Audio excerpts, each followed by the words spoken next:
एक तरफ जहां रोहित मारवा डॉक्टर अमृता को ढूंढ रहा है, वहीं आर्यन पर आने वाले खतरे से वो बिल्कुल अनजान है। हमने देखा था किस तरह आर्यन की टीचर मिस मैरी उसे टॉर्चर कर रही थी। क्या अनिका अनजाने में ही सही अपने बेटे को बचा पाएगी? चलिए जानते हैं आज के 5th एपिसोड में। काफी सारे सवालों के जवाब अब भी बाकी थे। मिस मैरी के जरिए कौन रोहित मारवा को तबाह करने की साजिश कर रहा था? क्या होगा रोहित को सच पता चलेगा तो?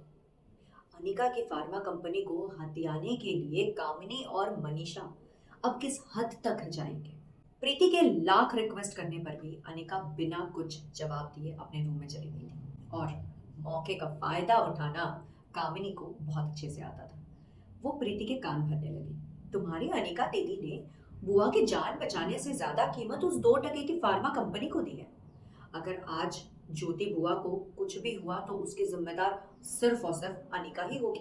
प्रीति को कामिनी की इन बातों से कोई फर्क नहीं पड़ रहा था, क्योंकि उसकी आखिरी उम्मीद उसकी अनिका दीदी ही थी, जिसने उसका हाथ छोड़ दिया था। अपनी माँ की फिक्र में प्रीति खुद को बहुत लाचार महसूस कर रही थी और तभी सामने से डॉक्टर अग्रवाल की आवाज आई। प्रीति बेटा, अब तुम परेशान मत हो। दुनिया की best neuro surgeon doctor Amrita तुम्हारी मॉम का ऑपरेशन करने कल ही आ रही है। डॉक्टर अग्रवाल की बातों से प्रीति में जैसे नई जान डाल दी। और वहीं कामिनी और मनीषा ये सोचकर परेशान थे कि आखिर डॉक्टर अमृता ने इस ऑपरेशन के लिए वो मान कैसे गई। दूसरी तरफ छत पर आर्यन और रिया छिपे हुए थे। हम दोनों इस तरह छुप क्यों रहे हैं? अरे स्टूपिड, भगवान ने हमें सुपर पावर दी है। अगर हम ये किसी को बता देंगे तो पावर तो खत्म हो जाएगी। रिया ने ऐसे एक्सप्लेन किया जैसे वो कोई बच्ची नहीं, बहुत ही समझदार लेडी हो। कौन सी सुपर पावर? अगर हम किसी को कुछ ना बताए तो सोचो हम क्या कुछ नहीं कर सकते। हम एक साथ 2 जगह पर हो सकते हैं, जैसे कोई जादूगर करता है। एग्जाम मैं लिख सकती हूँ और मार्क्स तुम्हें मिल जाएंगे। और इस तरह रिया का शैतानी दिमाग निकल पड़ा था नए एडवेंचर के लिए। इसका मतलब अब हम दोस्त हैं।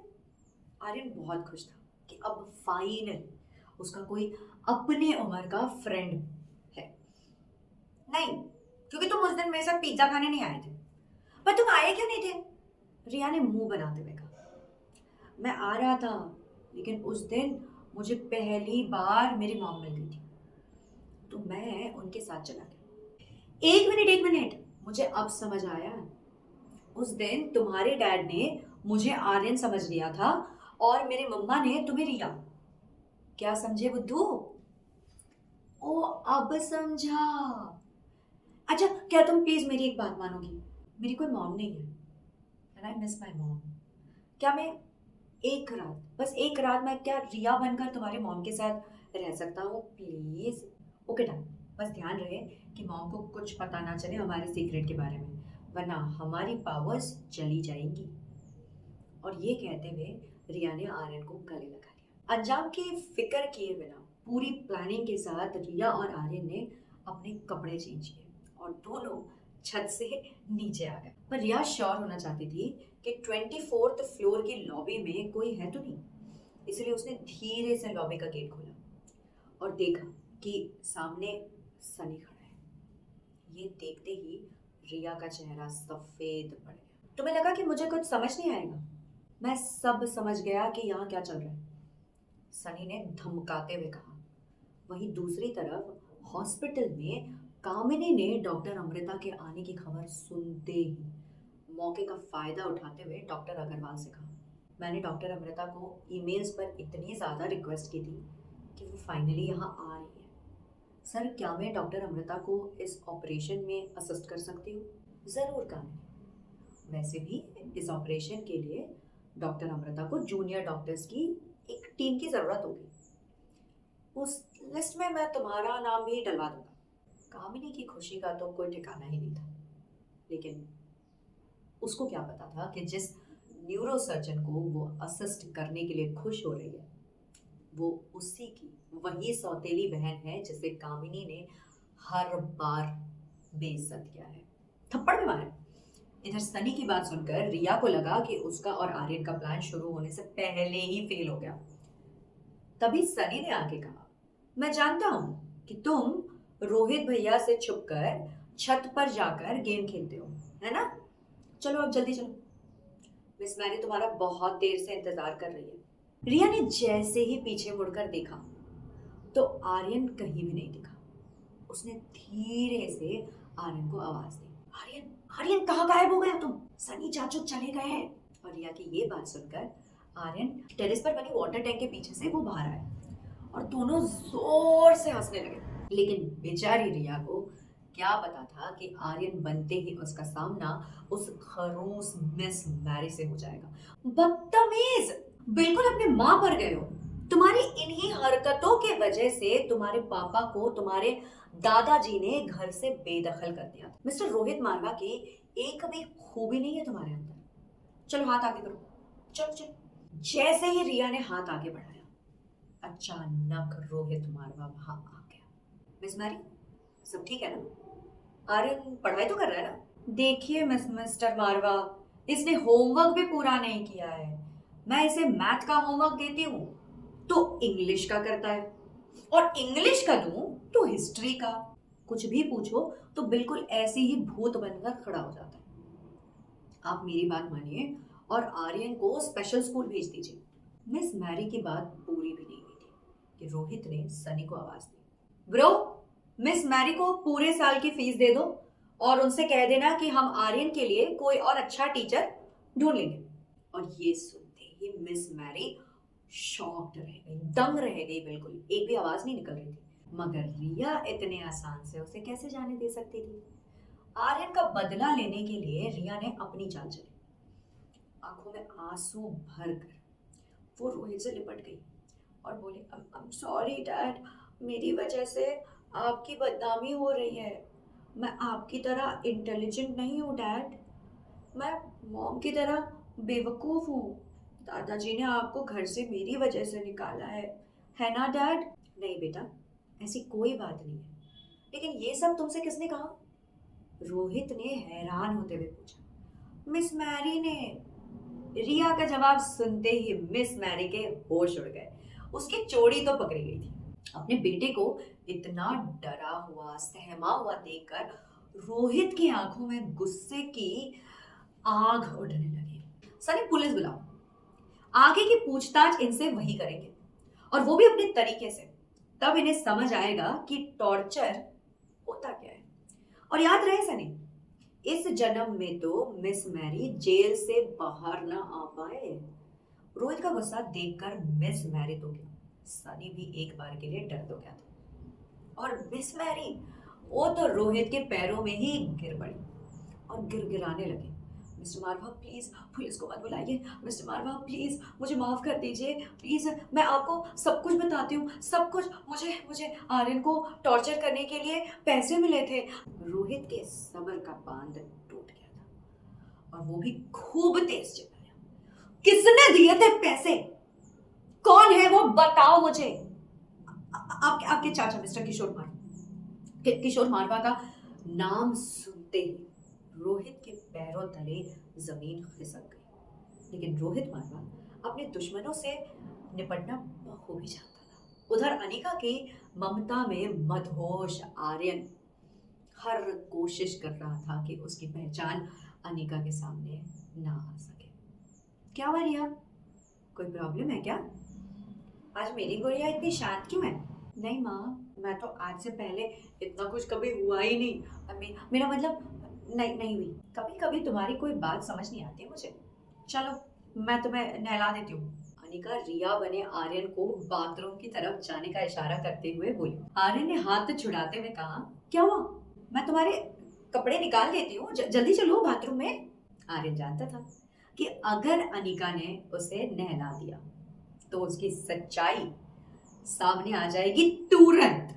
वो कुछ सोच पाता उससे पहले अनिका ने उसका हाथ पकड़कर उसे बाथरूम ले जाने की कोशिश की। और वहीं दूसरी तरफ रोहित नहीं चाहता था कि उसके बेटे की पढ़ाई रुके। उसने रिया को आर्यन समझकर कुछ जनरल नॉलेज के सवाल पूछने शुरू कर दिए थे। पहले तो रिया ने सही जवाब दिया, लेकिन अचानक उसे याद आ गया, अरे ये मैं क्या कर रही हूँ।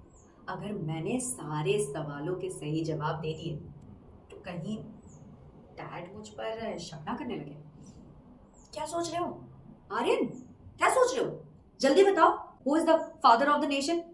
सचिन तेंदुलकर? नो, सचिन तेंदुलकर नहीं। The father of the nation is Mohandas Karamchand Gandhi. मैं भूल गई थी, भूल गया था। आर्यन का गलत जवाब देने से ज्यादा उसके बदले हुए अंदाज ने रोहित की बेचैनी बढ़ा दी थी। लेकिन इन सब बातों से अनजान रिया ने एक ऐसी बात कह दी जिससे रोहित को एक और बड़ा झटका लगा। डैड, आप और मम्मा साथ क्यों नहीं रहते? आपको उनकी याद नहीं आती? मैंने कितनी बार कहा है आर्यन कि तुम्हारी कोई मम्मा नहीं है। चलो अब रात बहुत हो गई, तुम सो जाओ। वहीं अनिका के सामने आने वाली थी आर्यन की वो सच्चाई जो उसकी जिंदगी को हमेशा के लिए बदल सकती थी। जैसे ही अनिका ने आर्यन को बाथरूम की तरफ ले जाना चाहा, आर्यन ने झट से उसका हाथ छुड़ाया और बाहर की तरफ भाग गया। क्या हुआ? मैं अब बड़ी हो गई हूँ, मैं खुद से नहा सकती हूँ। नहीं, आर्यन नकली गुस्सा दिखाते हुए बोला। अनिका ने मुस्कुराते हुए कहा, अच्छा तो अब मेरी गुड़िया को मेरे साथ नहाने में शर्म आ रही है? ठीक है, आज से तुम अकेली नहाना। ये सुनकर आर्यन की जान में जान आई। दूसरी तरफ से रोहित, आर्यन समझ रहा था अपने अजीब व्यवहार से रोहित की मुश्किलें और बढ़ा रही थी। रोहित ने फौरन सनी को बुलाया। सनी? यस भैया। ये क्या गेम ही खेलते रहते हो तुम? हाँ, या आर्यन का ध्यान भी रखते हो तुम? रोहित की डांट से सनी भी घबरा गया। क्या हुआ भैया? आर्यन उस सामने वाली लेडी से अभी मिलता है क्या? अरे नहीं भैया, वो तो दिन भर अपने कमरे में ही रहता है। सनी के जवाब से रोहित को तसल्ली नहीं मिली थी। आखिर उस अनिका को आर्यन की पर्सनल इंफॉर्मेशन कैसे पता चली? बताओ, उसे कैसे पता चला मिस मैरी के बारे में, वो भी मुझसे पहले? कहीं उसे भी हमारे फैमिली वालों ने तो नहीं भेजा? सनी ने अपना शक जाहिर किया। देखो भैया, मुझे नहीं लगता है कि आर्यन को कोई प्रॉब्लम है। इनफैक्ट वो तो बहुत इंटेलिजेंट है। अगर उसे माँ की जरूरत है भी तो इसमें गलत क्या है? अभी तो वो बस एक छोटा सा बच्चा है। और दूसरी तरफ मिस मैरी के जाने से रिया बहुत खुश थी। उसने फटाफट आर्यन को फोन लगाया। हेलो आर्यन, सुनो, मैंने मिस मैरी की छुट्टी करा दी है और बहुत जल्दी तुम्हारे लिए एक अच्छे स्कूल में तुम्हारा एडमिशन भी हो जाएगा। आर्यन की खुशी का ठिकाना ही नहीं था। रिया ने उसकी सबसे बड़ी प्रॉब्लम सॉल्व कर दी थी। मैं तुम्हें बाद में कॉल करती हूँ, डैड आ रहे हैं। क्या हुआ बेटा? किससे बात कर रहे थे? किसी से नहीं डैड, आज आप बहुत हैंडसम लग रहे हो। रिया से कॉम्प्लीमेंट पाकर एक पल को रोहित सोच में पड़ गया, क्योंकि आर्यन तो ऐसा बिल्कुल नहीं था। फिर कुछ सोचकर वो भी बोला, आज तुम भी बहुत हैंडसम लग रहे हो। हैंडसम नहीं, ब्यूटीफुल डैड। मैं ना बड़ी होके सबसे ब्यूटीफुल हीरोइन बनना चाहती हूँ। सॉरी, चाहता हूँ। बेचारी रिया छोटी सी बच्ची कंफ्यूज्ड हो गई कि आर्यन हीरोइन बनेगा या हीरो। वो अपने अंदर की क्यूट और ब्यूटीफुल लड़की को छुपा ही नहीं पा रही थी। लेकिन ब्रेकफास्ट टेबल पर उसने जो किया, उसके बाद रोहित मारवा के होश उड़ गए। डैड, ये सब क्या है? रिया ने मुंह बनाते हुए पूछा। ये ब्रेकफास्ट है, ओट्स, फ्रूट्स, प्लेन मिल्क। छी, मुझे तो चॉकलेट मिल्क शेक, सैंडविच और डोनट्स खाने, मुझे ये सब बिल्कुल पसंद नहीं है। रोहित हैरान था। बचपन से आर्यन सिर्फ हेल्दी ब्रेकफास्ट करता था और अचानक उसकी ये अजीब डिमांड देखकर उसने झट से अपना फोन निकाला और टेबल से दूर जाकर किसी को कॉल किया। मुझसे आर्यन की ये हालत बर्दाश्त नहीं हो रही है, अब आपको मेरी मदद करनी ही होगी। कौन था ये शख्स जिस पर टिकी थी रोहित मारवा की आखिरी उम्मीद? क्या रिया और आर्यन की अदला बदली से एक बार फिर बढ़ेंगी रोहित और अनिका के उलझने? अपनों से निपटने के लिए कौन सा रास्ता निकालेगा रोहित मारवा? इन सभी सवालों के जवाब मिलेंगे हमें नेक्स्ट एपिसोड में। तो स्टे ट्यून्ड।